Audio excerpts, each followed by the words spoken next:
무려 8,000km나 떨어진 유럽의 끝자락에 우리와 같은 몽고 반점을 갖고 있는 나라가 있습니다. 터키입니다. 이들은 한때 우리의 이웃이었습니다. 이 강인한 북방 유목민족을 중국에서는 오랑캐라는 뜻으로 돌골이라고 이름 지었습니다. 하지만 그들 스스로는 투르크라고 불렀습니다.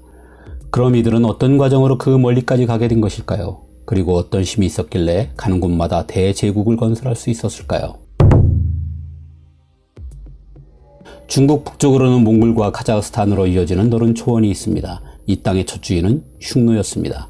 기원전 2세기에 등장한 흉노는 몽골 초원에 유라시아 최초의 유목제국을 세웁니다. 흉노가 얼마나 강했던지 견디다 못한 진시황은 만리장성을 쌓아야 했고 한나라를 세운 유방은 막대한 조공을 바쳐야 했습니다. 흉노는 400여 년간 중국과 대등한 세력이었습니다. 그러다가 한무제의 공격과 내분으로 결국 망하게 됩니다. 이후 흉노는 역사에서 완전히 사라진 듯 보였습니다. 하지만 실제로는 200여 년에 걸쳐 조금씩 서쪽으로 이동하고 있었습니다. 그리고 4세기에 갑자기 유럽에 나타나 유럽 전역을 공포의 도가니로 몰아넣습니다. 바로 훈족입니다. 그리고 이들은 헝가리를 만듭니다. 헝가리에서 가리는 몽골어로 나라를 뜻합니다. 이로 인해 겁에 질린 게르만의 민족 대이동이 일어났고 그게 결국 서로마의 멸망을 불러왔다는 것은 익히 잘 알려져 있는 사실입니다. 흉노가 비온 대초원에 호련히 나타난 게 돌궐입니다. 6세기의 일입니다. 흉노의 한 일파인 돌궐은 여러 면에서 흉노보다 훨씬 더 강했습니다. 대부분의 유목국가는 들불처럼 일어났다가 바람처럼 사라집니다. 문자가 없어서 기록이 남지 않기 때문입니다. 하지만 돌궐은 달랐습니다. 이들은 곳곳에 비문을 세워 자신의 문자로 역사를 남겼습니다. 중국 중심의 사관에 익숙한 우리들의 관심이 없었을 뿐 돌궐의 발자취는 그래서 아주 뚜렷합니다. 한 돌궐 비문에는 사방에 군대를 보내 머리를 가진 자는 머리를 숙이게 하고 무릎을 가진 자는 무릎을 꿇게 하였다고 기록하고 있습니다. 이 말 그대로입니다. 돌궐은 단시일 내에 흉노의 경계였던 파미르 고원을 넘어 카스피해에 이르는 어마어마한 유목제국을 만들어냈습니다. 이는 중국 전체와 맞먹는 크기였습니다. 실크로드를 장악한 돌궐은 중개무역으로 부를 쌓았습니다. 당시 중국 중원의 수나라도 그를 이은 당나라도 돌궐과 군신관계를 맺고 조공을 바쳐야 했습니다. 싸우는 재능은 타고났지만 유목민의 약점은 늘 결속력이 약하다는 것입니다. 오랜 세월 손쉬운 이동을 위해 국가가 아닌 가족 단위로 혹은 부족 단위로 생활해온 문화 때문입니다. 돌궐은 곧 흉노와 마찬가지로 왕의 계승을 둘러싸고 분열하기 시작했습니다. 여기에 당의 집요한 이간책으로 동서돌궐로 나눠지게 됩니다. 분열된 돌궐은 당나라의 적수가 되지 못했습니다. 이렇게 해서 오아시스를 연결한 초원의 대제국은 겨우 200여 년 만에 무너지게 됩니다. 돌궐이 약화된 데는 7세기 초에 전래된 불교도 한몫합니다. 살생하지 말라는 가르침 때문입니다. 이 때문에 돌궐 지배층은 국민들이 전쟁을 하지 못하게 만든다는 이유로 불교 전파를 막으려 했습니다. 하지만 늘 종교는 막으면 막을수록 퍼지게 되어 있습니다. 유목민의 단점으로 결속력이 약하다는 점을 이미 말씀드렸습니다. 대신 생명력이 길다는 장점이 있습니다. 곳곳에 흩어져 살기 때문에 나라는 무너뜨릴 수 있어도 국민을 없앨 수는 없습니다. 때문에 돌궐이 사라진 초원에서 나중에 몽골, 여진, 거란이 나올 수 있었던 것입니다. 어쨌든 패망한 돌궐인들 중 일부는 중국에 동화되고 일부는 새로운 땅을 찾아 서쪽으로 이주하게 됩니다. 게르만 민족 대이동을 능가하는 투르크 민족 대이동이 시작된 것입니다. 하지만 투르크의 서지는 흉노와는 달랐습니다. 흉노가 유럽으로 갈 때에는 대초원에 그들을 막아 설 자가 없었습니다.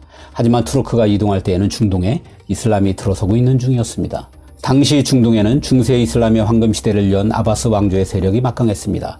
돌궐인들은 살아남기 위해 용병이 됩니다. 그리고 이들은 탈라스 전투에 투입됩니다. 세계사적으로 엄청난 의미를 지닌 전투입니다. 우리에겐 당나라 군대를 이끈 고구려 출신의 장수 고선지로 더 유명합니다. 8세기에 서진하던 당나라와 동진하던 아바스 왕조는 드디어 오늘날의 키르기스탄에 있는 탈라스 강에서 만나게 됩니다. 결과는 돌궐이 합세한 이슬람의 대승이었습니다. 이 패배로 중국은 서쪽으로의 팽창을 완전히 포기하게 됩니다.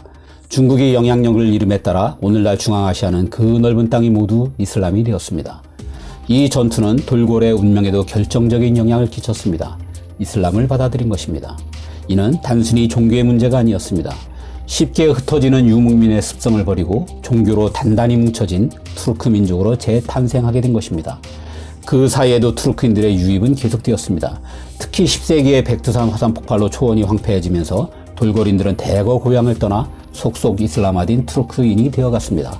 그리고 투르크인들이 지나간 자리엔 점차 카자흐스탄, 키르기스탄, 우즈베키스탄, 투르크메니스탄, 아제르바이잔 등의 나라가 생겨났습니다. 이런 과정을 거쳐 투르크인들은 마침내 11세기 초 셀주크 투르크를 세우게 됩니다.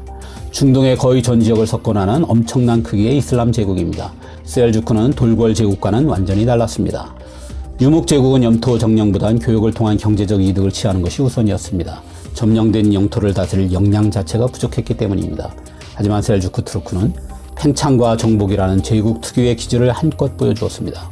이들은 비잔틴 제국을 꺾음으로써 오늘날의 터키 대부분의 지역을 장악했습니다. 그리고 예루살렘 등 기독교 성지를 지배함으로써 십자군 전쟁을 불러왔습니다. 탈라스 전투에서 이슬람과 중국 문명권의 충돌 한복판에 섰던 투르크는 이번엔 이슬람과 기독교 문명 충돌의 선두에 다시 섰게 된 것입니다. 셀주크 투르크는 돌고래 유목제국보다도 수명이 짧았습니다. 오랜 십자군 전쟁을 치르느라 힘이 소진된 상태에서 막강 몽골 제국의 침입을 맞았기 때문입니다. 셀주크가 200년도 안돼 문을 닫았지만 투르크의 생명력은 결코 꺼지지 않는 들불 같았습니다. 몽골이 물러나자 투르크는 또다시 부활, 이번엔 더 큰 오스만 투르크 제국을 만들었습니다. 그리고 마침내 15세기에 콘스탄티노플을 함락하면서 천년제국 로마를 완전히 역사 뒤로 보내버렸습니다. 오스만 투르크는 유럽, 아프리카, 서아시아에 걸쳐 옛 동로마 제국의 영토 대부분을 차지했습니다. 이들은 돌궐 유목 제국과 셀주크 투르크를 합친 것보다 훨씬 더 긴 600년간이나 세계 최강국으로 군림했습니다. 하지만 오스만 투르크 제국도 1차 세계대전의 패전국이 되면서 수명을 다했고 1923년 오늘날의 터키 공화국으로 재탄생하게 됩니다. 그리고 이들은 자신의 역사를 다음과 같이 교과서에 실습니다. 우리의 조상은 중앙아시아 초원의 흉노다. 그리고 돌궐은 투르크의 이름으로 건설한 최초의 국가다. 우리는 1000년 동안 8000km를 걸어 이곳으로 왔다. 장소는 달라졌지만 이런 역사로 보아 터키의 건국 연도는 돌궐이 나라를 세운 552년이다.